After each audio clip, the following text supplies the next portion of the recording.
We press every single day. So we're doing it the fun way. You're building yourself in shape playing. And that's where the motor comes out. That's where I'm on you all the time to push through stuff, to sit, dive, sprint, change directions consistently. If you don't, you get subbed. So you're getting that repetition. Welcome to the Jamodi Podcast. We are all surrounded by amazing coaches and leaders. So let's get an inside look at not just what they do, but how they do what they do. After all, becoming the best versions of ourselves is Jamodi, just a matter of doing it. Today we're joined by the head men's basketball coach and associate athletic director at Texas A&M Texarkana, Ryan Wall. Coach Wall just finished his 5th season at the helm of the Eagles. In his first year, Coach Wall led Texarkana to the Red River Athletic Conference Championship game. They finished the season ranked 6th in the country in total three-pointers made with 333. Before Texarkana, Coach Wall completed 5 years as the head coach at Our Lady of the Lake University in San Antonio. His career record as a head coach is 139 wins and 71 losses, and includes a Sweet 16 finish and 2 trips to the Elite 8 in the NAIA National Tournament. Coach Wall played college basketball for 2 years at the University of New Mexico, before finishing his collegiate career as a standout point guard at TCU. Before we hear from Coach, take a moment to subscribe to our podcast and follow us on social media at Jamodi Podcast. This is really fun for me to get to have this talk with you because I feel like I know your family really well. Obviously, your dad, and then, Hunter.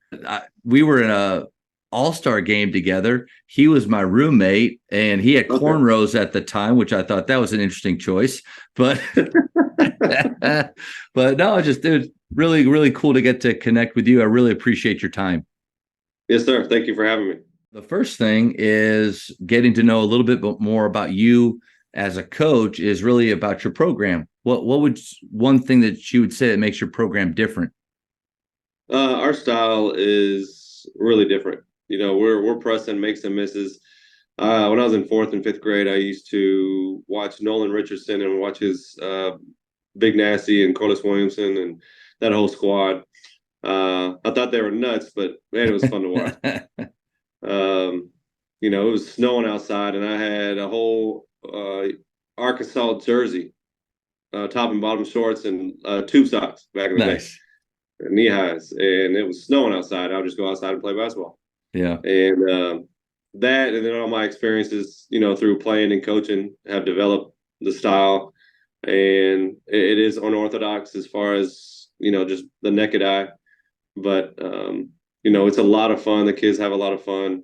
Because, like you said, last year I think we averaged 34 attempted threes a game. I think when I averaged 101 points a game, I think we were like at 37 attempts, but we shot 42% as a group. Wow, so wow, it's not enough threes. Yeah, yeah. We're almost like Grinnell, but just not to that level. Well, the fact that your percentage is so high, I think, in my opinion, makes you different than Grinnell. Knowing a little bit about that style and that system, you don't really care about percentages. The more you take, the more you make. Yeah. But for you, that's actually true because you guys shoot such a high clip. Yeah, if you could get 5 to 10 more attempts a game, that would really translate. Yeah, no doubt. So we got to play faster, and the only way I know how to play faster is if our defense gets a lot better. Because a lot of our stuff's in transition. We get a lot of open looks through driving kicks. We don't have a lot of over-the-head passes while we're running, catching threes. So a lot of them are within rhythm. That's a good point about the defensive side. I just had a talk with Jeremy McFerrin a little bit about this morning. Talk about running and gunning, which that term he doesn't like, and I agree because a lot of people, when they say running and gunning, you think of helter-skelter, no organization. I think you would agree. The faster that you play, the more organized you have to be, or else it will just completely implode. But we were talking about how the defensive side, it really helps when it complements offensively what you're doing. So running and gunning on the offensive side is complemented really well by pressure. And I'm intrigued to learn more about how you press off of misses, because I think that's pretty unique. Yeah, that's kind of my baby. I'm really passionate about missed shot defense because it's super difficult, and a lot of people want to be in transition because that's the highest efficient way to score. So we have to be really good at missed shot defense because that's a lot quicker to get where you need to get. But we pressure 94 feet on missed shots too. If you don't mind, typically on the podcast, defense is rarely talked about. And so I would love it if we could break some rules here and kind of walk me through. I think most coaches they have a press in their back pocket if they need it. If you've ever been around Kenny Hoffpower or guys like that made a living for years off of pressing on makes, it's pretty simple to get to your spots. How do you implement that without maybe giving away everything that you do? How do you implement it off of misses? Oh, that's, there's no secret. We have a lot of film out there, so people can take what they need. We have a thumb series on our makes. A thumbs up is a 1-2-2, thumbs to the side is a 2-1-2, thumbs down is a 2-2-1. And we do it on the fly because there's only one person moving within those. Just different ankles, same trapping spots, a little bit of different principles, but that's kind of on makes, and that's a lot easier. And then on misses, it's miss shot defense, but we label it just like we would offense. Like, if there's a 1, you got the point, 2, 3, right side, left side, 4, 5, rim run, trail. So we do the same concept on the defensive end. We have what we call as Cobra, and that's the guy that immediately picks up the ball. Wherever the outlet pass is, that guy's designated to turn them. Then we have the point guard. We send 4 to the glass because we're pressing and we're aggressive and we're, more shots, more attempts. And so our point guard is always back. We call it the eagle head because we're the Eagles and that's what's in the middle of our floor. So you can kind of play with it a little bit. Terminology is big. The lion head. Yeah. You can do all that. But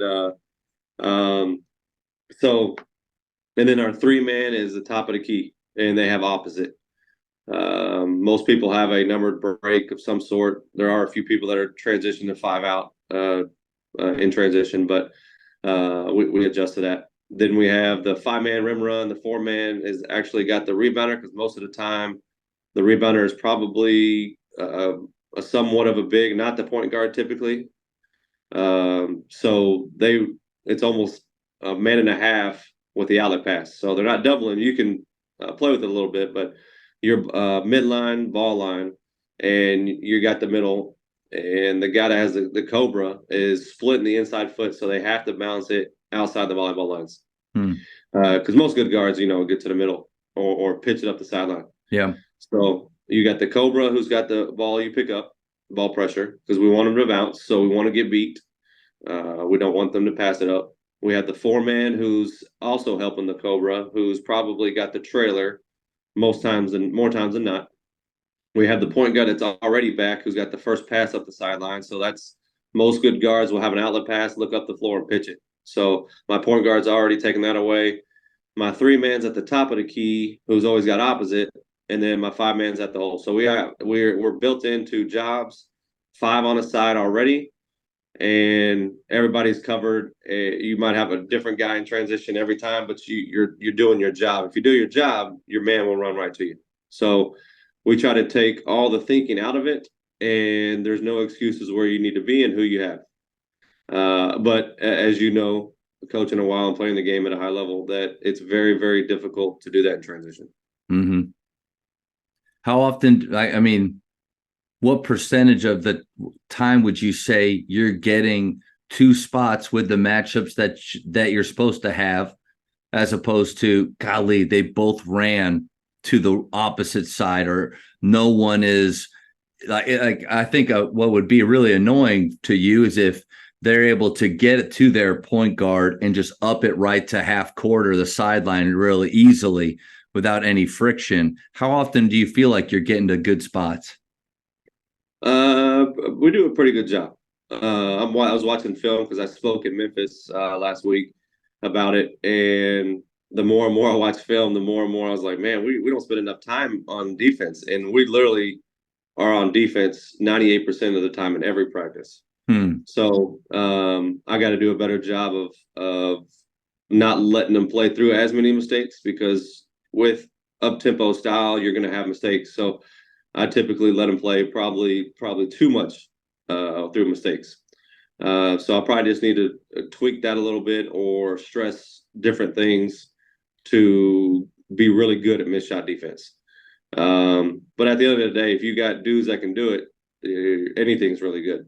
Yeah. So, but I think we do a pretty good job in transition. I'm not an analytical guy, but I would love if I had an analytical guy to see what the difference are when we're in transition defense, missed shot defense, as opposed to whatever else we're in, and see, the difference between those two numbers and if is it effective. Yeah, like possessions where you're just back and it's really just a half court 5-on-5 possession, as opposed to where you're up and speeding them up. That would be interesting to see. Yeah, what's the difference in outcomes there? Yeah, but we have a lot of fun, and I'm willing at first to let go an open three or a layup of some sort and get my guys to buy in. We're not lukewarm. You got to press. If you press the way we do, you got to be totally bought in. So we do everything that is from the mental game to the physical game to and everything in between. So, Coach, I get that. Like running and gunning and selling out to the style of play that we kind of held on to at Faith. It is so much about me and you and our willingness to push through the times where it doesn't look good. We could probably do something else and maybe be successful, but this is who we are. This is how we play, and we want them to have confidence. Coach, how'd you get there? Yeah, that's a great question. I've seen success at it, experienced success. I've been to Elite Eight twice. I've been to the Sweet 16 twice. Been to the national tournament twice here in 4 years from a scratch athletic department. We just started it 5 years. This is year 5, and we just had a lot of success over the past decade in the system. Plus, also my scholarship situation is interesting. It's not fully funded like a lot of schools, but we're beating people. We're beating Division Ones that have got 12, 13 fulls. We beat Division Twos, and at the time we had 4 fulls if we broke it down. So the style of play kind of matches up with the scholarship situation, as because we can't get the 6.8s and the 6.9s. Yeah, but I can't have those guys anyways. Even if I could, I like to have dudes that are tough, are super competitive, and got really good motors naturally. And then I think myself can get the student athlete, a lot better basketball skilled player. Yeah. But teaching a kid a dog and teaching a kid motors and stuff like that is very, very difficult if they don't want to. Coaches, the Jamodi podcast is powered by Ballogy. Manage and measure your players' skill development and increase accountability year-round utilizing the Ballogy app. Boost inter-squad competition with drills backed by the National High School Basketball Coaches Association, including a 40-shot Ballogy skills assessment. Please visit ballogy.com/teams for information on how you can provide this resource for your team. I would imagine you can get almost kind of like what Shaka Smart had at VCU. Kind of those guys that a little bit of a chip on their shoulder. Maybe they were overlooked, but that you can see that they've got something, and then they come into your style, which is typically built on, in my opinion, taking chances, coming from not behind in the game like score-wise, but behind in the possession. Because you said something interesting. I wanted to go back to it about you need the guy. I think you maybe used the Cobra terminology, but you needed the guy on the ball to get beat. Like that's different right there, because majority of defenses are based on no one gets beat. Yeah, right. So can you go into that a little bit more? Yeah, we always talk about getting beat, especially with the new rules. The rules are so predicated on the offensive player that it's already very difficult to keep anybody in front of you, really, especially at this level, at the college level. And so it's more of a mental and it's approach to it, because it's funny how mental words and terminology and just different usage, but you're still getting the same outcome, affects a student athlete these days. So we talk about getting beat, and the way we get beat is pretty much filtering and funneling to where our rotations and our ability to do what we do at a high level. Because again, we're guarding 94 feet. I don't know. I don't even know what the square footage is as the whole entire court, but that's a lot of foot to cover. And Yeah. so if we can encourage it and allow it to happen, it's a lot easier to press. If people beat us pretty handily, and it hadn't been a lot of them, mainly Division I levels, because they pass the ball. And the more we ball pressure, the more people try to put on the floor. So the tighter you are, you're probably most likely going to beat. I don't know anybody that can stop the ball all the time if the offensive player is halfway decent. Yep. So we're in your stuff. 94 feet makes the misses, making you bounce because most people bounce. And nowadays, as you can see all the videos, and they'll bounce 19 times in the same spot. That's really good for us. That's right. So You're just good doing this, going, yeah, keep working that yeah. skill work right there. But on the flip side, my players watch the same videos and they want to do the same thing. Yeah. So we talk about that. But we want them to bounce and beat us and ride their hips into our a trap. I think you had a golden nugget there that no matter what style of play a coach has their team running, the terminology, the expectations that you have, it has to fit. So if you're a pressing coach, but you're getting mad at your guys for getting beat, for taking chances, for missing things, it's going to hold them back. If you want to run and gun and shoot a lot of threes, but you're getting upset with multiple misses in a row, it's going to erode the confidence that they have in the system or taking chances what you want. So you teaching them how are we going to handle it when I want you to get beat and you do, this is what we want them to do. How do we handle what? I think that's really good. And I would think a lot of coaches, not without even realizing it, are yelling out things that are going against what they're asking their players to do.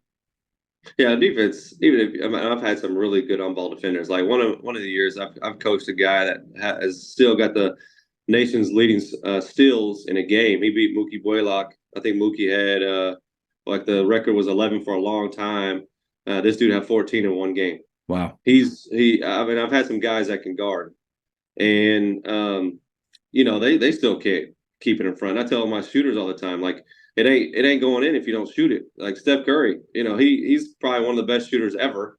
Ray Allen, people like that, they miss. Yeah. So I just flip the same concept on defense. You're not going to keep people in front of you like that. So with that being said, and with the new rules that are adjusting, we're going to allow it this way, but not this way. So at least you're not putting so much pressure on the defense that you still got to put pressure on them.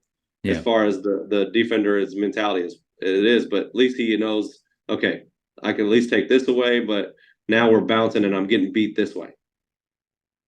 Let's switch gears a little bit to now we learned about what makes a program difference with the defensive side, but you've also been able to, you're ranked 6th in the country. One season, was it last season where you had 333 makes, or was that a previous one? That might have been last season. Yeah. My first season here was a lot of makes, and last year was a lot of makes. Yeah. So, to be 6th in the country, 333 threes made, that's a lot. A lot of coaches the teams never get near that many. And so how do you contrast that style, or how does pressing lead into the thought process with your offense? I kind of negotiate with my players. If I can get defense, you can have offense. So if you do all this that I'm asking, because it's super difficult, then you're going to have a lot more freedom than any coach probably in America will give you until you prove to me you can't handle it. And so most coaches, you got to earn that leash. A little bit lets you out a little bit. You do a little thing, some good things consistently. Then you let it out a little more, and so forth. And I'm the opposite. I kind of let it go and then reel it in. So I think they take to that. They enjoy that. because most people want to play offense anyways. And then obviously you got to recruit dudes that can shoot it. Yeah. I don't. I'm not the best. I can shoot it, but I can't make these dudes shooters overnight. Yeah. So you got to get players that can actually shoot that thing too. I had one player in 52% from three last year. I had a few in the mid 40s and a lot 37 plus. 37 is kind of we have a red light, green light, yellow light. 37 plus is the ultimate green light. 30 to 37 is the yellow light, and below 30% is almost a red light. Will you teach that game real quick? Just on percentages, what kind of shooter you are. Okay. So we do it on the fly. So that's we'll yell out red light or yellow light. You're green light, and said you're a not. If I tell you you're a non-shooter, you can't shoot. Your mental is going to be one way. But if I say red light, you don't think as the same. Yeah. And you can change lights too. You're not just stuck in that realm.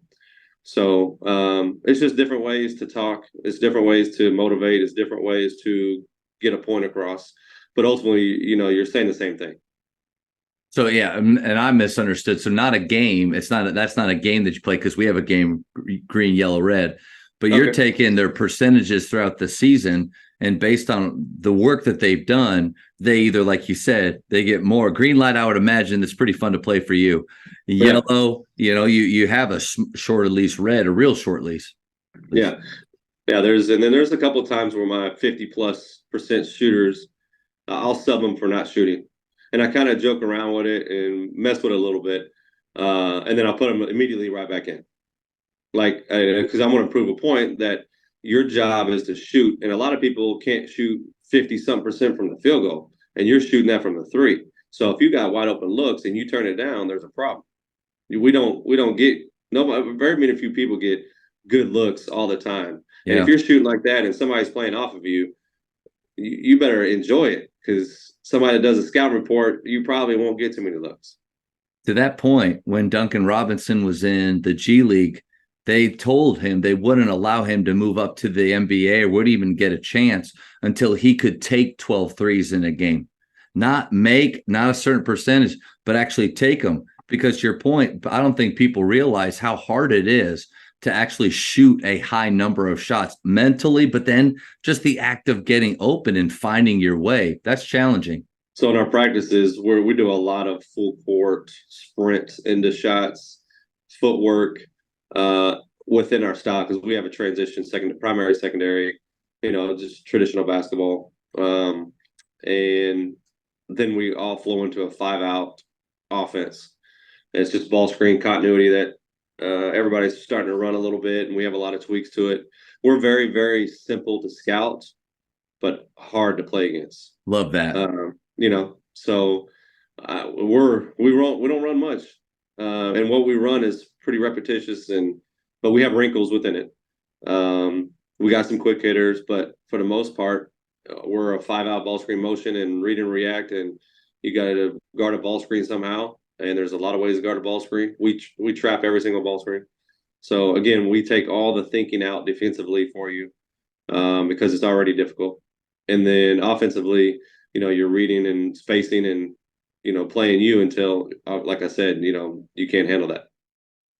One thing you said earlier, it was about you defensively and offensively. You're asking your guys to be ultra aggressive, and you're not necessarily pulling them back, you're wanting them to just push forward and go really hard. I think sometimes coaches will hear that and think of in terms of like discipline. In discipline, you want to start really hard, like discipline within your program, discipline in the classroom.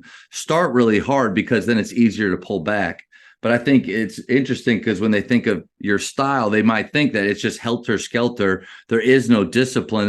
When you're talking about them being aggressive, it's with running hard, taking chances, shooting it, but not necessarily like there's no discipline, right? Yeah, no. My group is super disciplined. It just on video it don't look like it, but we're disciplined, especially in practice. And if I have a deep bench, then we're even more disciplined. And what I mean by that is sitting on the bench is the key word on trying to get my point across. Yeah. You can rep everything, you can talk everything, but if a kid doesn't play, it kind of stings a little bit more. Mm. So, but at the same time, we are disciplined in our style, but we're probably not disciplined compared to somebody else's way of, philosophies and what have you. But we're disciplined in what we do. Do you feel like with the offensive defensive style you have that you're creating enough speed in a game to where the opponent is really getting tired from it? Yes, we bank on that. So most people scout us. We're kind of hard to emulate our defense unless you got like 7 dudes out there or what have you. It's just like Jim Boeheim when he had a 2-3 zone. When people went to Syracuse, it's a little bit different. They don't get to see it every day. Same concept with us. You don't get to see that pressure every day. You're if you have a really good point guard, I hope you have 2 because and for 40 minutes you better be in really good shape. Yeah. Or your shooters. You probably have really good shooters, but are they in the right frame of mind and their legs? Can they keep up with it? The 37-minute mark. Can they still shoot that thing? And then can they guard? Can they guard that fast? Because you're going to have to guard that fast. So you utilize, your leg strength and your fatigue and your stamina to play the way we play. And do you do that every day or not? There are a lot of good shooters that incorporate really good conditioning drills within shooting. And then there's a lot of them that just, get on the gun and shoot 1,000 shots, standing still. So we do bank on that a little bit. And then sometimes we play like the Division I. Sometimes we'll slow them down with our press, especially on missed shot. A lot of people, I was listening to Preston. He's the assistant coach at Arkansas Little Rock. And he was talking in Memphis the other day too. And he was talking about, because his thing is transition transition offense. He's the opposite of me. He's very passionate of that. And I love to score, but I love to score through defense. But and he was talking about their five out and their spacing and their outlet passes. So he shot a lot of film on some NBA players on where they catch the outlet pass on a made bucket, let alone a missed bucket. And those are, hash mark or, wing 40 feet out would be the perfect outlet for really good guards. Otherwise, you're coming back, to get it. But we try to get that outlet pass below the free throw line. Yeah, in your head, you're watching that going, never going to happen. Nope. They're going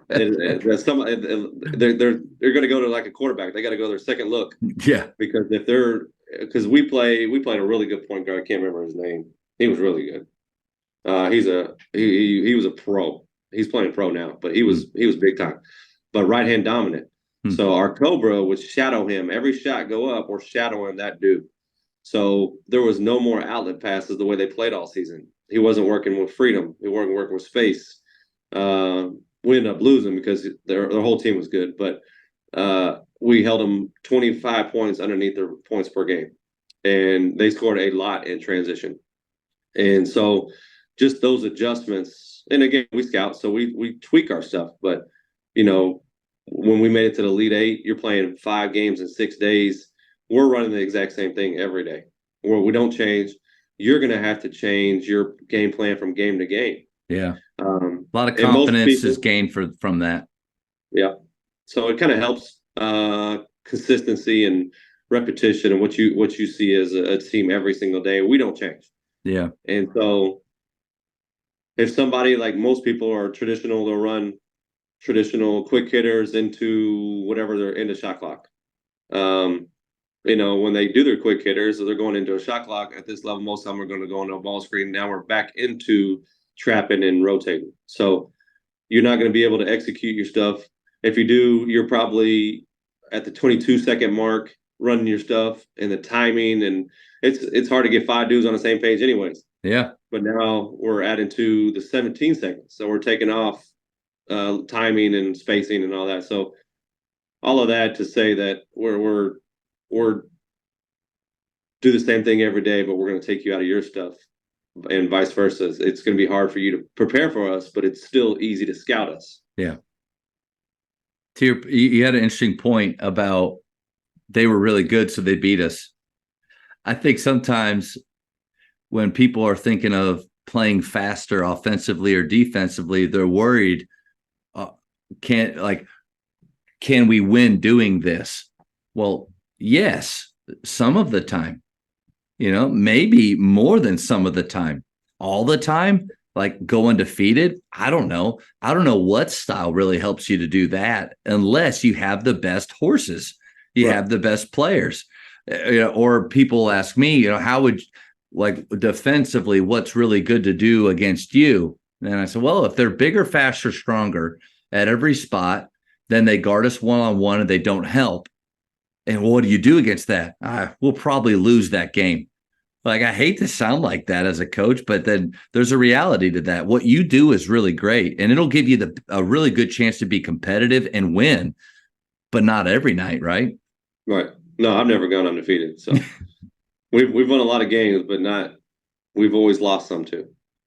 I've only had one losing season in 12 years, and that was the first year I started this program from scratch. And I got it in the end of July, and we had to put everything together, from getting basketballs to jump ropes to socks to I mean, it was everything plus the squat. Yeah. But to that point, we were almost different. So my mind is bigger, faster, stronger. We're gonna junk up the game. And so when we're going to the lead. We're at the Elite Eight. We're playing Mid American Christian. They have a 6'10" Texas Tech transfer, a 6'7" Drake transfer, a 6'5" point guard, like Middle Tennessee transfer, two big time shooter, mid major Division I transfers. Like, they were loaded. You should have seen our layup line. I mean, there was men over there, and their smallest guy was like 6'5", like 210. And then you see us. My biggest dude was 6'6", 185. And we're 6'4", 6'3". We're just tiny. And then my point guard's 5'7", who Darian Brown played for me, who went to Newman Smith. He was really good. And then my other shooting guard was like 5'9", from San Antonio. And we ended up losing by 13. But you would have looked and seemed like this dude's about to get blown 30. Yeah. But we jumped it up so bad that our it fit us. I think it also circles back to kind of what we started talking about, which is the internal fortitude, like, that you have to have as a coach, to, even if it doesn't go well in one game, we're not going to abandon this, fellas. Like, this is who we are. This is how we play. I think I played for a guy in college that I felt like every time Coach Bliss came down the stairs, he was going to have a new offense or a new defense because of how poorly we did the last game. But the danger with that is you're constantly changing, but never actually growing and building an identity. But with what you do, it's, hey guys, we fell short yesterday, but we're close. Let's just adjust, get a little bit better here within our style. But they get to still have a style and believe in it. Yeah, I'm sure at some of my halftime speeches, I'm sure I've said stuff like, I will lose this game the way I want to lose this game. Just to sell out and let them understand, reiterate, like, I'm not changing. Either you're going to change and get better at this, or play harder, or compete, or whatever, or you don't play. So we're sold out, and obviously you got to have more dudes that want to do it than not. Otherwise, I've been pretty lucky, knock on wood, that my best players have been high motor kids, Division I transfers that get it and play. And I'm a transfer guy anyways, just with the portal and how our scholarship situation is. But you got to have guys that play like that, so you got to recruit to that style. High school is y'all are the best coaches in America, because y'all are almost like that. You might have to year to year change. It's hard to, depending on who you have, and you might have to adjust to your players. Like, it's my fault if we have to adjust our style and what we do, because I recruited those type of players. You brought them here, so yeah, they better be able to do it. That's a good point. And I think the danger then for us as coaches is being too extreme in any direction. Because if you have a year or two where it's just a little dry, you got an unathletic class, two in a row, no, like little bit of very little size or athleticism. Shooters just aren't there. Even though you're trying to build them, if you have this system that's super extreme, that I like the Grinnell style. I don't know. Like, do you run the risk of trying to force your players to do something that they're just not capable of doing? So there is this idea of, like, as a high school coach, the system I love to teach and I'm passionate about, but then it also is reasonable for our players to be able to execute. That's a fine line. Yeah, you got to be a little bit more flexible than college coaches, probably most likely, because again, we get to handpick them, and then high school coaches, you're dealt with the cards you got, and I think you still got to believe in your basic beliefs and teaching points and what you're passionate about, but sometimes you might have to tweak it a little bit. The Jamodi Podcast is powered by Sideline Interactive. Sideline Interactive is the leading manufacturer for high-quality, innovative scoring tables and LED video display boards that help coaches and schools bring more excitement to fans, create huge fundraising opportunities, and make their jobs easier. Visit sidelineinteractive.com to check out their amazing products. I would imagine with how you shoot the ball, confidence is a huge piece, and maybe even defensively too. You want your guys to be really confident enough to take chances and not hold back. So when you see that even at the college level, their confidence may be dropping or drooping, what do you do to help build that? Constantly talk with them. I try to build great relationships with my guys, just because of the dynamic. Most kids don't want to talk to the head coach, so I try to break that barrier a little bit. Plus, I shoot with them and give them a hard time if they can't beat me, which a lot of the time they can't. But just being with them and getting in the gym with them, and constantly talking to them. Hey, just because you're in a funk, the way to get out of it is this piece right here. It's the gym. If you go the other way, you might get out of the funk, but it won't be consistent. You just got to stay locked in. And I always just reiterate how Steph Curry's and Ray Allen's don't make all their shots. And it's just constant, like, jabs like that. Like, hey, man, you can miss some shots. It's okay. The ones I don't like is when there's a head in your face and you miss them. Yeah. If you miss a wide open shot, like, I don't ever get on my guys about missing wide open shots. I always encourage them. I say, good shot. If you don't take the next one just like that, you're going to be subbed. Like, it's just little things that are just consistent motivation and consistent. Hey, man, I trust you shooting wide open shots. So it's a year-round thing. I can't just talk to them when they're missing shots. It's not just one confidence talk and they've got it. Nope. It's you got to constantly talk to these guys, which I'm okay with. But what my pet peeve and what pisses me off probably the most is just effort. And the motor, just playing hard and competing. It just blows my mind that it don't have to be natural, but it's just such a struggle these days. And you're recruiting guys that you have an idea already that their motor is high. But then even sometimes, not that you get fooled, I don't mean that, but they get to you and it's just not the level that you need for whatever reason. What do you do to diagnose that? Like, how do you get them out of that comfort zone to get to a level that you expect? Our preseason is pretty rough. We run a lot, and I tell all my recruits through the whole process. I say it multiple times, and they still surprised when they get here, because of our style, and they understand it. Come December-ish, why we did what we did. We're not just running just to run, and the longer you can keep away fatigue, the further you can stay away from that. The difference between your other opposing team and that, it might be, 6-0 runs 3 times a game. If there's a time where we still got a little bit more toughness, a little more juice in the tank, and where there's no fouls and the coach want to call a timeout and they kind of just let it run a little bit, and we have 2 back-to-back threes. And if 6, 12, 18 points just on those, 3 to 5 minutes in a game could separate you. And so we always talk about just postponing fatigue. You're going to hit it, but so we obviously at first the fatigue comes in quick. So we got to break that barrier and keep chipping at it until we get to where we need to get. And so that's kind of our separation, is just being tougher and frankly, just being better in shape. Yeah. Because you got to make shots while doing the way we play too. I Yeah. mean, you got to have the legs and you got to have the lungs to make shots like that. And again, it's just constant that we build the body in September, or try to at least. Um, and then having guys around it that have higher motors, because I don't get to see practice every day. I don't get to go to your practice every day because it's usually just me and one other guy, maybe. So I'm with my guys that I have, and then so I start recruiting late because I'm sold out to my team that I have. I don't want to. I can't do both. I can't recruit for the future and then that, because then I got to give my guys a day off, and then now it hinders them. So it's kind of a double-edged sword.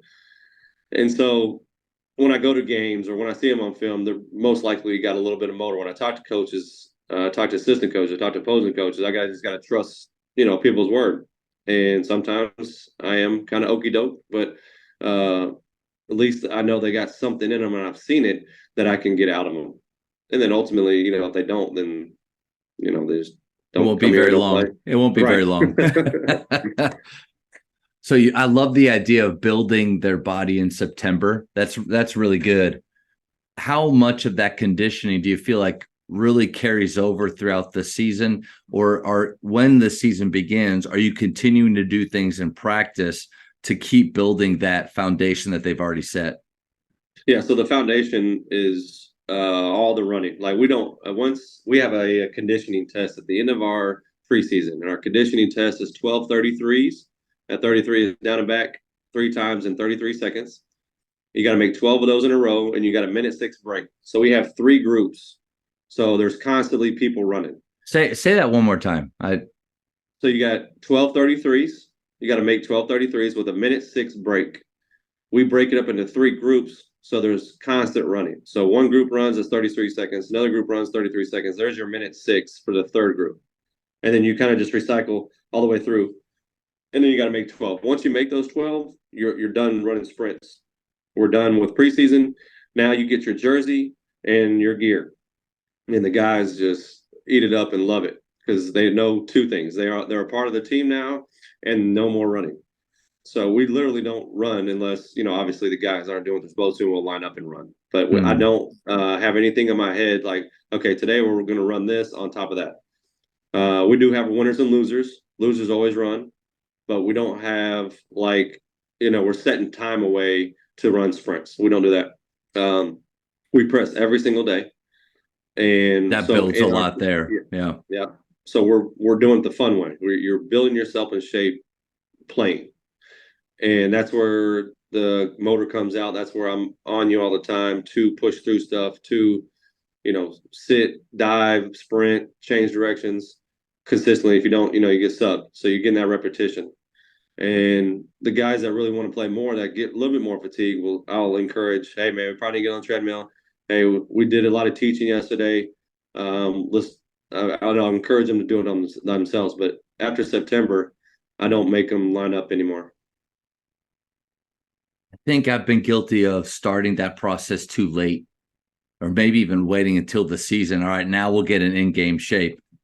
But then what you run the risk of is either that sliding completely out. Maybe you can get it done in some 3-possession games or some full court games, but almost waiting for games to help get into game shape. And I wonder just how much farther along we could be if we back that process up a month or so in our second period athletics, start small, building a foundation. Because, freshman to senior in high school, different levels of players, the athleticism is just so different. But so everybody's starting at a unique spot. So I try to, again, September is very, very difficult. We run 5 days a week. We lift 3 days a week. We skill 5 days a week, and then we hoop on top of that. So we have 4 days pretty much. If you technically look at it. Yeah. And then, so September is a beast to get us into basic shape.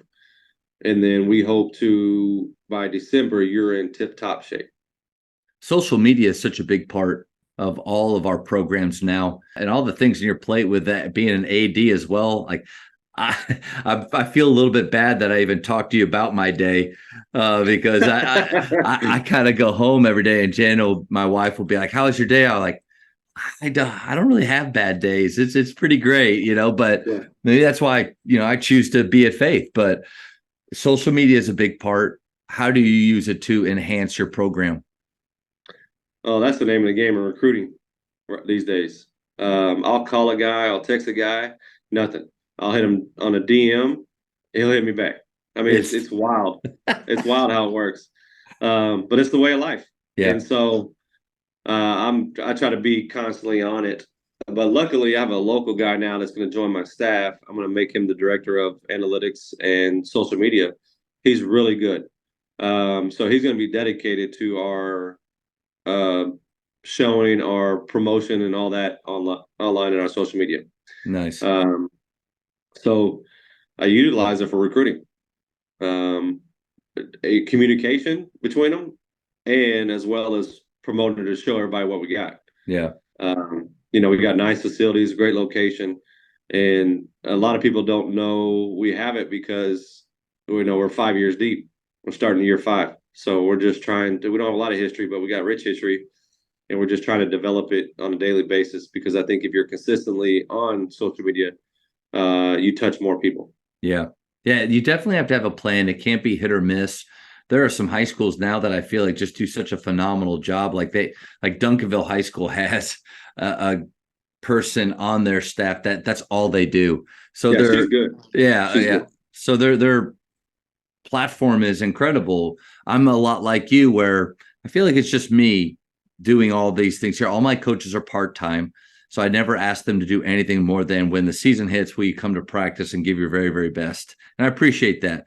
But the social media piece, like I found it becomes something that I have to almost dedicate an hour to a day, with Photoshop and with ideas and things, because if you're posting once every 2 weeks, once a month, now in season, it gets a little bit easier, but the name of the game, like you said, is that consistency. Yeah, I mean, like JUCO, high school, you got to promote your players Yeah. because a lot of people like me can't come through Yeah. and see them.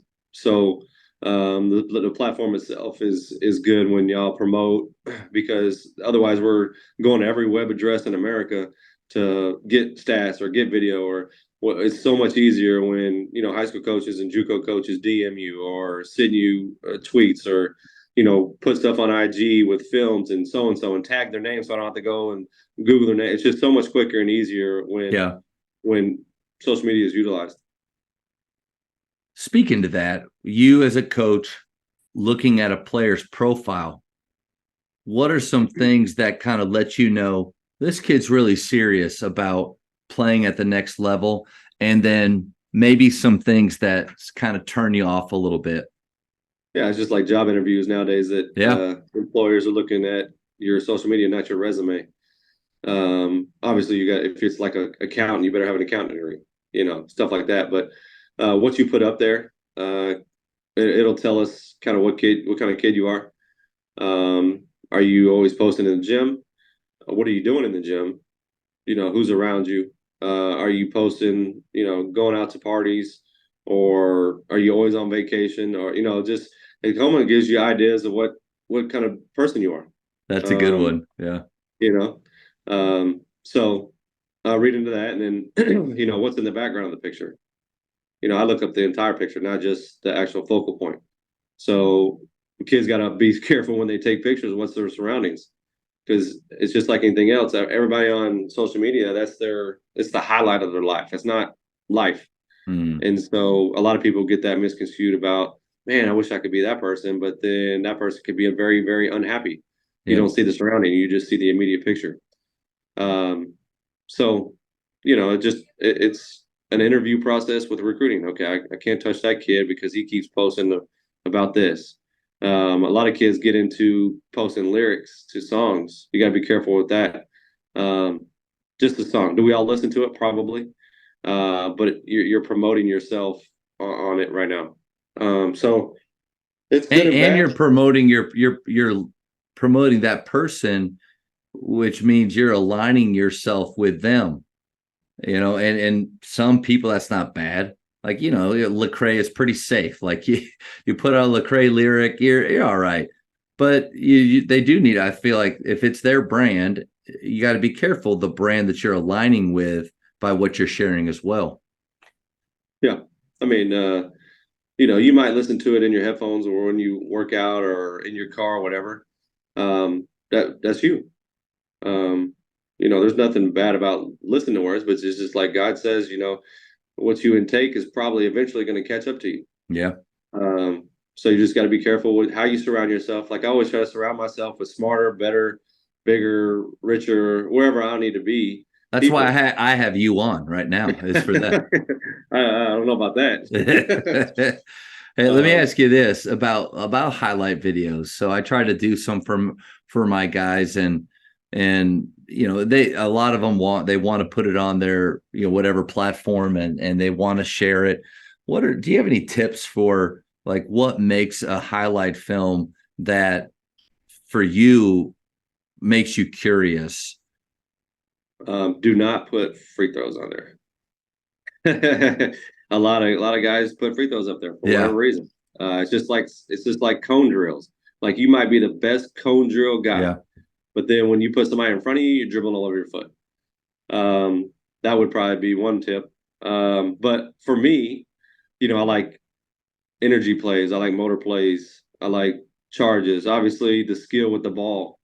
Or if you're a really good PG and you're a pass first PG, your highlights and just passing. I don't need you to put a highlight of all you scoring when you're a pass first point guard.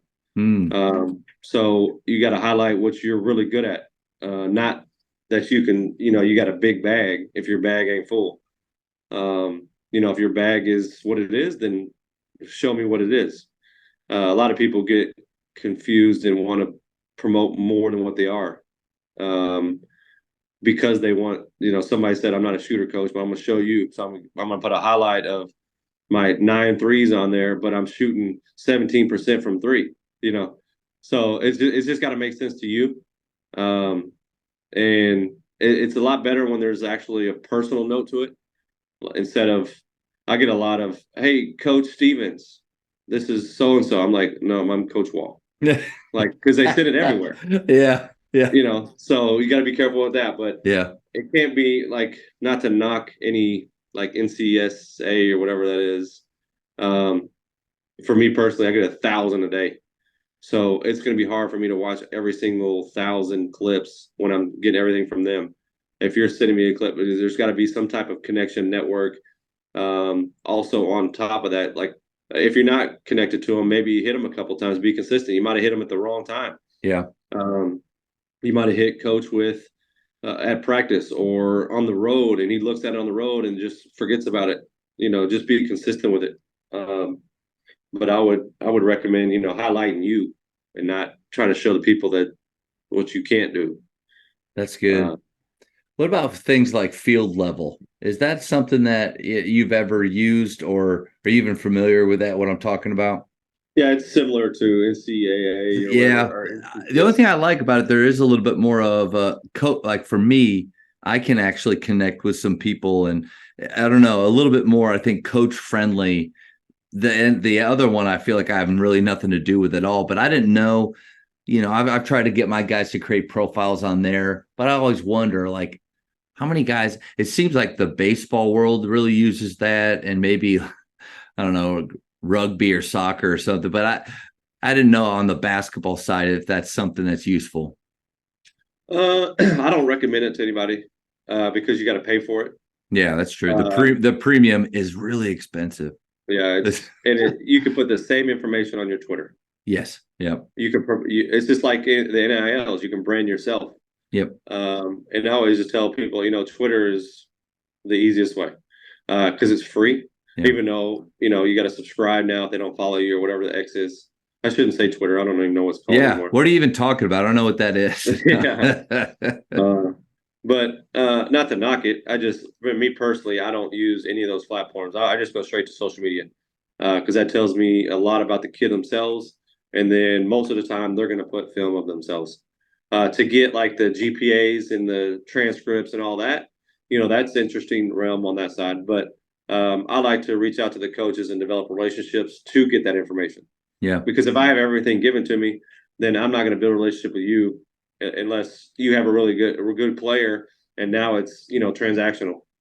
I think if I have to reach out to you and talk to you a little bit more, and we get to know each other, and then we start talking about X's and O's or fishing or whatever, then we develop better relationship, and then down the road, we're helping each other. So just me personally, I don't look at them, no. Okay.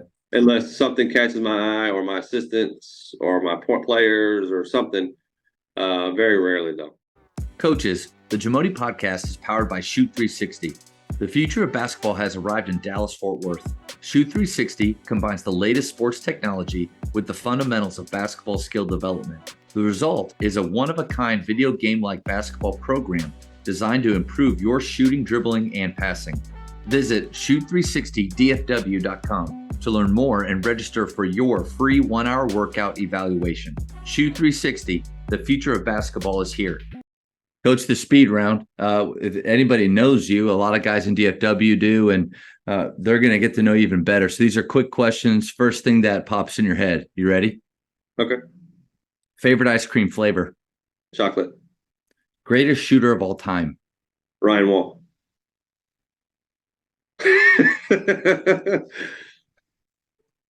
Probably Ray Allen, but Ryan Wall. I love it. First person ever throw there. That's big time. Favorite gym that you've ever played in or coached in? The Pit at New Mexico. Nothing like it, man. Yeah. Best basketball movie of all time? Ooh. He Got Game. Good one. Good one. Texting or talking? Texting. For high school, shot clock or no shot clock? Shot clock. Thank you. Favorite holiday? Christmas. You're up 3 on defense with 7 seconds left. Do you foul or no foul? Personnel. Good answer. In basketball, who is the GOAT? You can't say Ryan Wall. Michael Jordan. Yeah. Last one, and this is a new question. Name a bucket list item that you still need to do. Coach in the NBA. Nice. You'd love to see, is that kind of the path that you want to be on? I would love that path, or to be at TCU. Wow. I'd love to be a Division I head coach at TCU, or at least be a part of the program. Or being my ultimate goal, dream. I just don't. My kids got to be gone. Is to be an NBA scout, and be gone 365. Yeah, with your wife, of course, coming with you. Yeah, take her with me around the world. And she can sit in the gym. So the cool thing about my wife is she can literally sit. I took her to show her what I do. She's all I gotta do is sit in the gym all day. Like, you got your phone by, you call, you answer your phone, and call, whatever. And so I brought her to one, and we're literally in the gym from 8:30 to 9:30, and she was cool with it. She didn't complain. Wow, that's special. Mom. She didn't say, "I've been sitting here, my back hurts," whatever. Yeah. She was watching it, and she was actually telling me. You weren't sitting there thinking this is a test. Like, I'm failing a test right now. Right. Like, what? Like, do I have to entertain her or not? But she was in there talking about, hey, you should probably go talk to number 12. Let me go see if I can find 12's mom. I said, wow, you do that. Man, you're recruiting other people in your vision right there. That's what you're doing. That's beautiful. Yeah, because a lot of people, the best recruiting is players recruiting players. But when your wife steps in, there's no like, families don't feel threatened, or they don't feel like, oh, here comes Coach Wall. I know what he wants. Yeah. If they see Miss Wall, they're like, oh, what does she want? Now I'm going to be more open. Hey, this has been so much fun, man. Again, I feel like I know you well just because of the kind of the family ties here, but to get to learn more about your style of play, which I love, and I really think it would have been fun to play for you. Would have been fun to be in your staff and learn more about that. But it's just been a pleasure, man. Yeah, I would have loved to coach you. That'd have made my job easier. I don't know.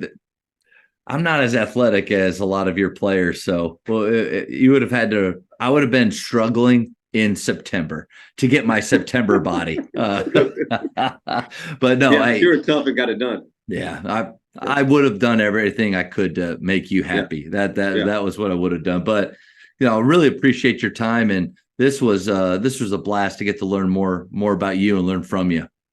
Yeah, this was a lot of fun. I appreciate it, and thanks again for inviting me. And it was great talking with you. Thank you for checking out today's episode. Please take a moment to subscribe to this podcast, share it with your fellow coaches, and find us on social media for what's coming up next on the Jamodi Podcast. It's just a matter of doing it.